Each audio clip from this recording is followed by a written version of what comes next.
widespread corruption in elections is widely debunked. What do you make of this argument? Yeah, and I want the viewers to know there is no truth to that there's a historical rigging of elections or voter fraud or anything of that nature. People from Acorn always ask me to sign the registration of vote, so I do it just to help them for their job. Did you tell them that, in fact, you're already registered to vote? Yes, but I mean, they ask me or come up with a sob story of why they need the signature, and I just write it for them. I ain't know like you just had to register once. I wouldn't have did it. Did you tell them that you had already registered? Yes. And what did they tell you? And they'd tell me that it's cool to sign again because they need the signature because they get paid off a signature, so they just needed the signature, and they told me I wasn't going to get in trouble. Did they offer you anything, Mr. Johnson, in regards to signing? I mean, some of their employees just, they really needed the signature, so they'd be like, I give you a cigarette, or I'll give you $1 for the signature, And did they give you a cigarette or $1? Yeah. You join us after voting here. You said it went pretty smoothly for you in there, but I really want to get a sense from you of the mood here in Overbrook Park, this area of Philadelphia. What are people saying about the excitement of voting in this particular election? It's time for change, man.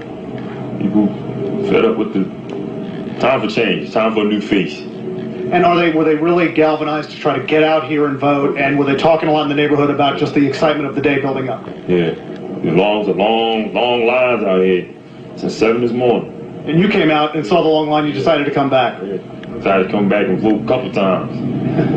I think that's against the law, but it's okay. Yeah. All right. Well, thanks, Ron, very much. I couldn't believe the media was not reporting on the obvious fraud that they were witnessing themselves.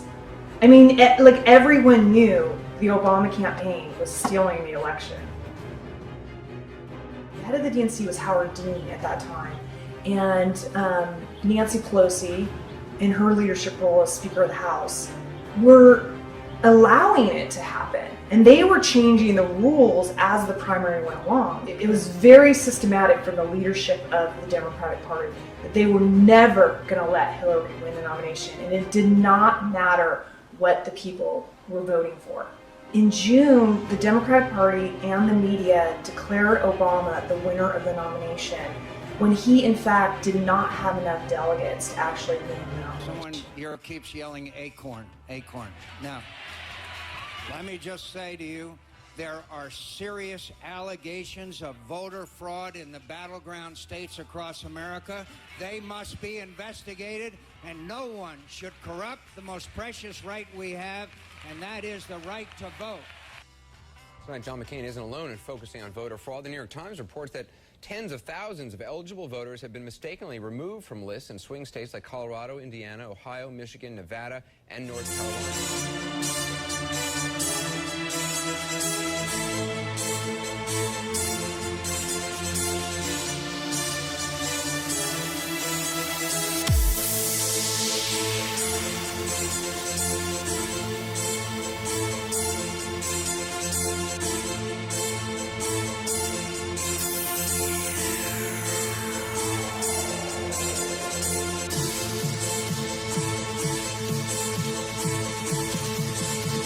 Words from a Hamilton County judge today when sentencing a woman for, instead of protecting the election process, cheating it. Judge Robert Ruhlman sentenced Meloise Richardson to 5 years in prison for voter fraud and said he would not tolerate the violation of our constitutional right to a free and fair election. This is not a little thing. It's not a minor thing. This is what our country's based on, free elections. Judge Robert Ruhlman did not hide his anger at Meloise Richardson. Richardson voted illegally 5 times, twice under her name, and she also voted for her sister. Now to an eye-opening voting scandal less than 5 weeks before Election Day. This is one we all have to sit up and take notice of, and John Gibson has done that for us. John, what did you find out? All right, Martha, to the people of the great state of Ohio, welcome to day 5 of They're Stealing Your Election. As you might have heard, the Ohio Democrat Secretary of State decided to bend the law and allow a special week of absentee voting jammed together with a special week of instant voter registration. So in Ohio, hundreds of outside special volunteers have arrived with buses, and they're swooping down on college campuses and homeless shelters and picking people up to go register and vote all in the same day. Now, these are supposed to be special nonpartisan volunteers who drive these new voters to the poll. But look at what our friends at Palestra, the college network, found when they interviewed these special nonpartisan election volunteers. Are you encouraging them to vote for Obama? Oh, yes, really, I am. It's like a brother right there. You tell them to vote for Obama? Yes, for Obama, yes. You do tell them? Yes, I do. Yes. And what do they say when you say vote Obama? They say yes. Yes, okay. So you're going out here to get votes for Obama, not just to get people to vote, but to actually get them to vote for Obama? No, just to give them the vote. Okay, all right, I got to go.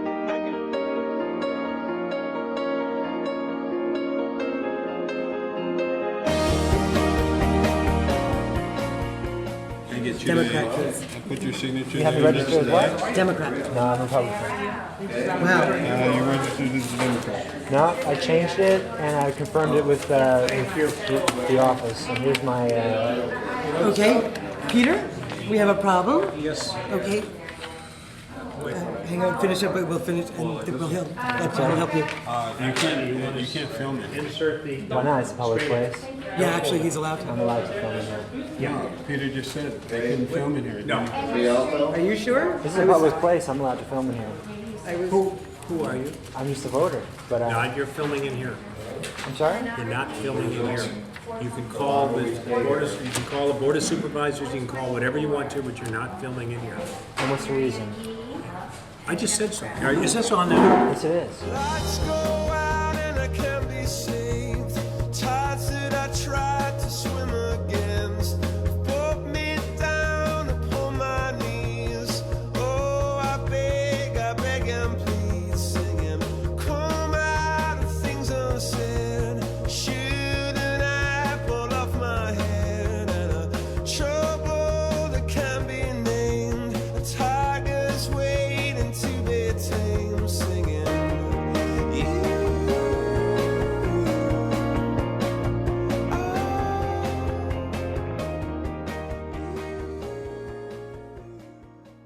This is a serious crime, and I demand that someone be held accountable. If not you, Ms. Purcell, then who? This is a high crime, and there must be punishment. We demand a revote on June 7th with an open primary. If you help somebody, your neighbor, bring in a ballot, you are a felon if you successfully help them to vote. You tell me, what is the crime now when you deny people the right to vote? You ought to be thankful, Ms. Purcell, because if you were a Democrat, every elected Republican would be show you. some You would resign. respect, Mr. Perez. Excuse me. You want to talk about respect when you deny people the right to vote? When you push that voter ballot bill, you want to talk about respect, sir? You have no respect. They knew there was going to be a problem. You know why they didn't tell anybody?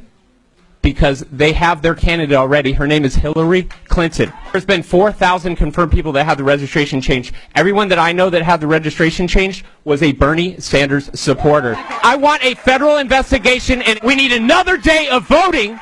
We need to count all provisional ballots. They had one polling location for 100,000 students. This is voter suppression at its best. Standing in line 4 or 5 hours to vote. How can we call a winner when there are thousands of people still in line? This is a travesty of justice. I really feel there's criminal intent. There were tons of people like myself that had to turn around, people that were crying, people that were in pain. They could not handle the wait times, and they left. Voting must be simple. This last election, as you see, it was not simple. We the people know that our electoral process has been corrupted. You got caught. And to the Fox News voter fraud unit now, and charges of election fraud in the 2008 presidential race. Allegations that some of the presidential petitions that put Barack Obama and Hillary Clinton on the ballot in Indiana were faked. 4 Democratic officials and political operatives were charged this past week with forging names and signatures of unsuspecting voters. In fact, reports have said so many names were forged that the president may not have legally qualified for the Indiana primary ballot. The former longtime chairman of the St. Joseph County Democratic Party, Butch Morgan, is accused of ordering the alleged scheme carried out inside the county Democratic headquarters. The Democratic Voter Registration Board supervisor, Pam Burnett, and Democratic elections worker Beverly Shelton were also charged, as was Democratic volunteer and former board worker Dustin Blythe. Blythe allegedly forged signatures on Obama's petitions, but when we caught up with him last November, he wouldn't talk about it. Can you talk to us about the petitions? No, I'm sorry. I don't have anything to say. Did you forge any signatures? I don't have anything to say. Did you fake any petitions at all? I don't have anything to say. Well, numerous voters told us they never signed the petitions. Is that your signature on this? That's not my signature. Did you sign this petition for Barack Obama? No. You did not? No. So this is a forgery? It is. It's a fake? Absolutely. Fraud. I see. So they may be behaving illicitly and getting the registration. There is no allegation that anybody named Monica Ray has voted 8 times. So it's okay with you? That's simply not the case. So that's okay with you? No, we work very closely with boards of elections. We spend an enormous amount of time and energy making sure that our program is run correctly. And of the 13,000 people that we've hired, clearly some of them did not live up to the high standards that we laid out. The high standards, Katie, Acorn is under investigation in at least 13 states. People in your organization have already pleaded guilty to voter fraud. You've got the state of Acorn and Project Vote simultaneously. In 2008, he said we had a once-in-a-generation opportunity. And it wasn't to elect a black president, it was to pass socialism, to fundamentally change the way we were doing things, and Barack Obama was just a conduit to do it. So so when I got a call 2 weeks later from the Obama campaign to the Washington D.C. office, I was actually very excited. You know, this Obama campaign is calling Acorn. So I get out there and I type a little email and I send it out to all my supervisors. And what I got back from that email, which I was told I probably shouldn't have sent, was a USB drive about this big. And on that USB drive was the second quarter Obama donor list from 2007. So I contacted Stephanie Strom of the New York Times as a confidential source, and I began to give her documents and records and emails and everything she would need to show that not only was Acorn committing massive voter registration fraud, but they also had done things that would constitute prosecution under the RICO statutes. But every time, if you go back and you look up Stephanie Strom's articles from summer of 2008, every single article was more watered down than the next. It almost seemed like they were trying to provide cover for Acorn. So I started not to trust her a little bit. From July of 2008 to October of 2008, none of those stories ever got printed the way they were. So on October 23rd, 2008, after working from July to October, I was at home with my daughter, who was 2 at the time. She got into my makeup. So I immediately picked her up and was dropping her in the tub and scrubbing her, and I heard my phone ring. Usually when Stephanie calls, I automatically pick up. But this time, because I was in the bathroom with my daughter, I let it go to voicemail. When I went back and I played that voicemail, it was Stephanie Strom telling me that her editors had told her to stand down from the story. She was coming to D.C. that day, 2 days from that day, to get information regarding the Obama donor list, collusion between the campaign, Acorn, and Project Vote, and she had independently verified meetings between the campaign and Project Vote outside of myself. So I called her back, and she told me that it was not the policy of the New York Times to print a game changer that close to the election for either side. Exactly. And if you remember, they printed a story about John McCain having an affair with an anonymous source. And there I was willing to come forward, be identified, and they had a list that they could prove could not have been downloaded from the internet because it included donors that Obama had never turned over to the FEC. So I went to CNN. They did a 3-tape interview that never aired.